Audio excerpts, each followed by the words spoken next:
Nathalie Campana est artiste et créatrice. Elle fabrique des objets de décoration, mais aussi des luminaires. Ses ateliers sont installés dans le petit village de Corbara où nous étions en début d'émission.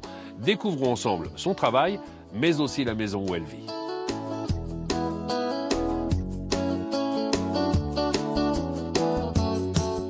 Nathalie, éclairez-moi sur un premier point. Campana, c'est pas breton comme nom. Pas du tout. Pas du tout, hein. Pas du tout. C'est vraiment du cru. C'est du cru. Vous êtes né où?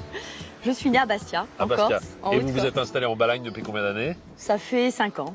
5 ans. On ne peut que tomber amoureuse d'un endroit comme celui-ci. Très bien. Alors on m'a dit que vous étiez dans le village une petite fourmi itinérante. C'est-à-dire que depuis combien d'années êtes-vous installée ici maintenant? Ici, ça fait 5 ans, oui. Et vous en êtes à la deuxième maison? Deuxième maison.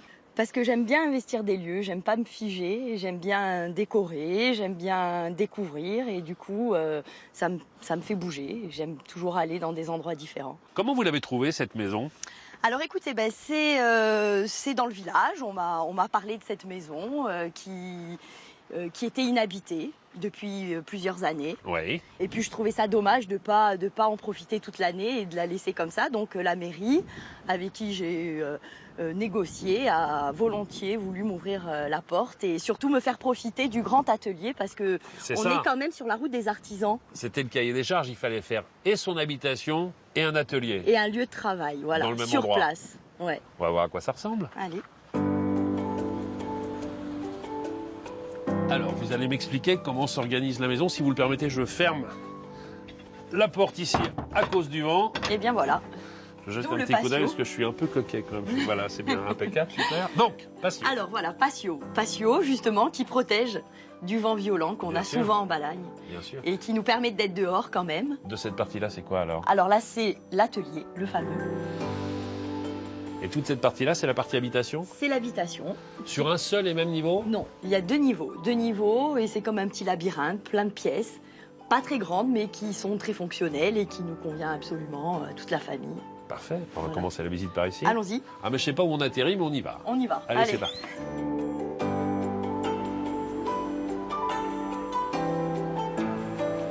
Alors, est-ce que la petite fourmi nomade que vous êtes a transformé la fonction de cette pièce pour en faire une cuisine?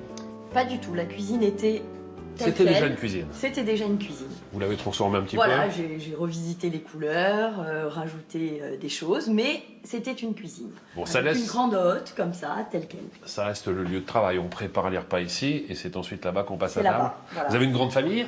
Oui. Combien 3 d'enfants? enfants. Bien! Donc voilà, de la place pour tout le monde. Ah, c'est sympa. Ouais. Est-ce que la forme de cette pièce, en voûte comme ça, apporte quelque chose de particulier à la climatisation de la maison? Est-ce que finalement il fait une meilleure température? C'est l'épaisseur des murs. Plus l'épaisseur. L'épaisseur des murs permet d'avoir une température agréable l'hiver et pareillement l'été. Allez, on continue.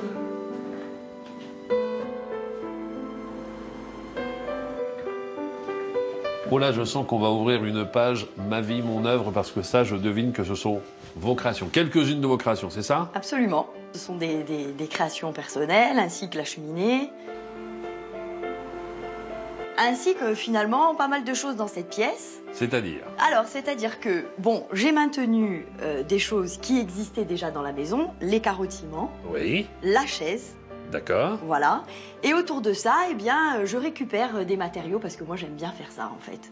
Et j'ai récupéré donc cette table, je lui ai fabriqué des pieds, j'ai fait C'était la... quoi? C'était un rouet industriel, il y avait des câbles, c'est ça? C'était une grande bobine, C'est quoi. ça, absolument.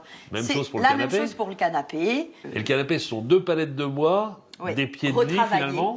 Oui, des pieds de lit. Les palettes sont retravaillées pour être à dimension Bien du sûr. matelas. Puis voilà. La toile qui est là. Voilà, ça c'est mon petit loisir personnel et je fais des toiles de temps en temps. Mais vous travaillez aussi parfois sur des chantiers pour Absolument. faire du béton ciré et Oui. autre chose? Oui, du béton ciré, de la peinture, de la chaux, du tas de lac que j'ai appris au Maroc aussi. Et après, je me sers un petit peu de tous ces matériaux pour ma maison. Moi, je suis curieux, hein, je veux Allez, tout alors voir. là, c'est la chambre. Ah, c'est votre chambre? Oui, on y va. D'accord, très bien. Et alors, avant, c'était quoi cette pièce? Alors, eh bien, c'était une grande chambre puisqu'il y avait des matelas un petit peu partout, ici, dans cette pièce-là. Ah, c'est votre bureau maintenant. Voilà, là j'ai fait un bureau et puis j'ai gardé encore comme dans le salon des meubles qui étaient sur place comme cette armoire.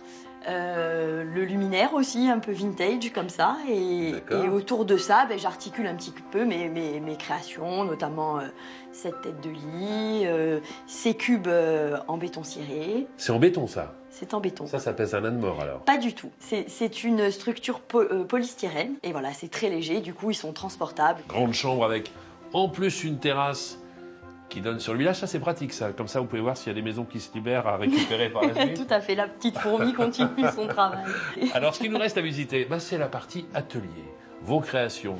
Ça c'est une de vos créations voilà, aussi. Voilà, c'en est une autre, oui. Ça c'est sur du médium? Médium, ouais, c'est sur du médium. Nous aimons les artistes dans la maison France 5 et nous en avons 2 au féminin dans notre équipe, vous les connaissez?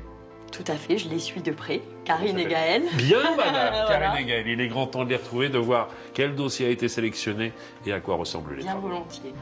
Bonjour. Bonjour. Juliette et sa petite...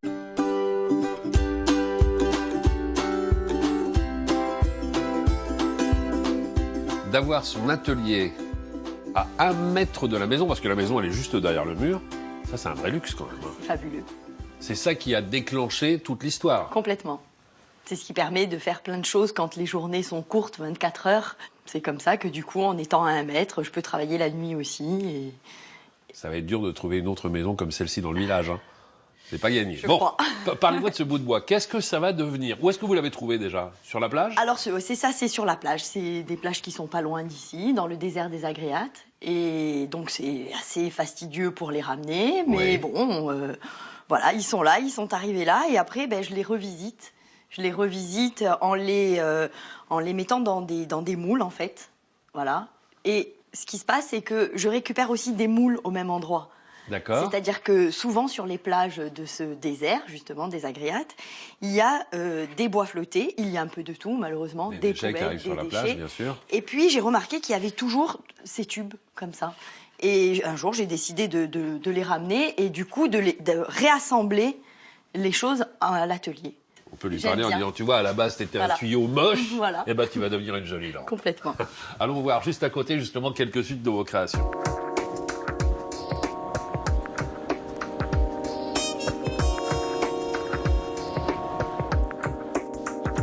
Que la lumière soit et la lumière fut.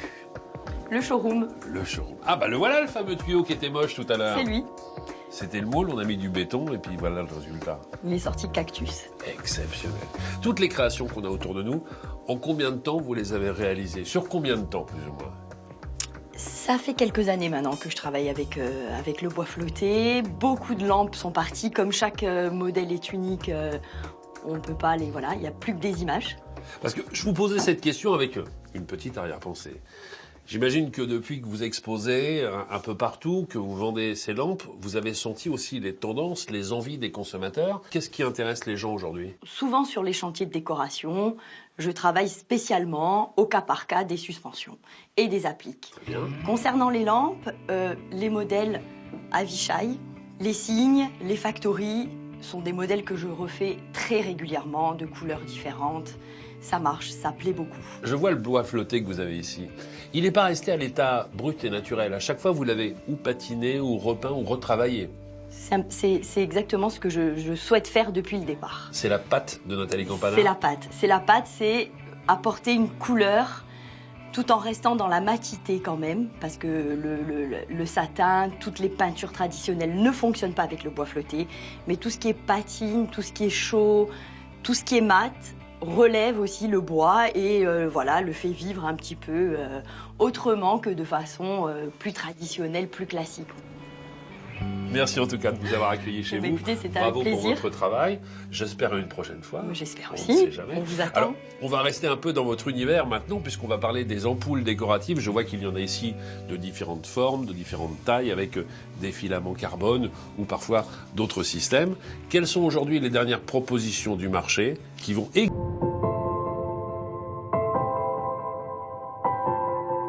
Pour conclure cette émission, j'aimerais vous faire profiter d'un coucher de soleil en Corse. C'est tout simplement un moment magique et à chaque fois, un moment unique. Mais en cadeau supplémentaire, j'aimerais vous parler également de 3 ouvrages qui vous permettent de continuer cette balade en Corse et peut-être plus spécialement en Balagne. En commençant par du pain, du vin et des oursins. On le doit à Nicolas Stromboni, ce n'est pas n'importe qui. Ce monsieur a créé la plus grande cave de Corse. Il a été élu meilleur caviste de France en 2011 et il connaît la gastronomie et les produits du terroir sur le bout des doigts. C'est à découvrir aux éditions Marabout. Architecture et art de vivre en Corse, on le doit à Marie-Jo Arrigui. Quelques très beaux exemples d'architecture parfaitement intégrée dans l'environnement. C'est aux éditions Les Immortels. Le troisième ouvrage s'intitule Habiter la nature et comme son nom l'indique, c'est une véritable invitation à profiter pleinement de son environnement. Et c'est à découvrir aux éditions Phaidon. Alors bien sûr, pour revivre cette émission en intégralité, je vous invite à vous rendre sur France TV. C'est le nouveau service vidéo de France Télévisions. Vous pourrez voir et revoir cette émission autant que vous le souhaitez. Et restez en contact avec nous, s'il vous plaît, via les différents réseaux sociaux. Il me reste encore peut-être quelques secondes avant que celui-ci aille se coucher. Alors je vous donne rendez-vous la semaine prochaine pour un autre numéro de la Maison France 5. Nous serons toujours en Corse et vous serez avec nous au rendez-vous. Merci pour votre fidélité. Au revoir. Will I fall in love with you?